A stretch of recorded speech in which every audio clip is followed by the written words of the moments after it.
mahalagang panalo ang naiuwing tagumpay ng Pilipinas matapos nilang mapatumbang Iran sa kanilang pinakahuling laban. Isang resulta na mas maayos sa komunikasyon, disiplina at teamwork sa loob ng field. Narito ang report ni JB Hunyo. Matapos makuha ng Philippine Women's National Football Team ang isang mahalagang tagumpay kontra sa Iran Women's National Football Team, hangad nila ang mas organisado at solidong laro sa loob ng pitch sa mga susunod na laban. Ibinahagi ng goalkeeper na si Olivia McDaniel na naging susi sa kanilang panalo ang malinaw na komunikasyon at high-level cohesiveness ng bawat miyembro ng koponan.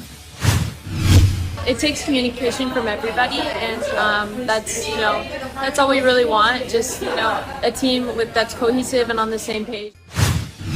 Dagdag pa ni McDaniel, dumating ang mga pagbabagong ito matapos ang nakaraang laban ng Pilipinas kontra sa South Korea Women's National Football Team, kung saan kinailangan ng koponan na pag-aaralan ng mga pagkakamali at I think adjustment wise, I think we just really needed to come together and say, it was what it was. We made our mistakes, but we decided to put our heads down. And I think one thing that we really did need to work on was our communication. Samantala, malaki rin na naging papel ni midfielder Jacqueline Sawicki na nagdikta ng tempo ng laro at nagbigay ng mahalagang distribution ng bola mula sa gitna ng field. Sa kabila ng panalo, aminado si Sawicki na may mga pagkakataon pa sanang nadagdagan ng mga goals ng Pilipinas, ngunit nanatiling mahalaga ang resulta ng laban para sa koponan. I think, to be honest, a little bit disappointed that we didn't put more of those chances away. But it's out of our hands now. As per usual, we always give it our all, and now it's just a waiting game, and hopefully it's on our side this time.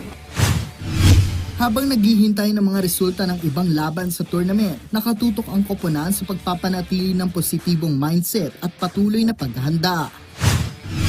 We've got to think about if we are going to go through, we're going to still keep training and rest our bodies and recover, feel right, get our sleep right, and just treat every day as normal as if we're still in the tournament. So I think we're going to have a positive mindset going forward.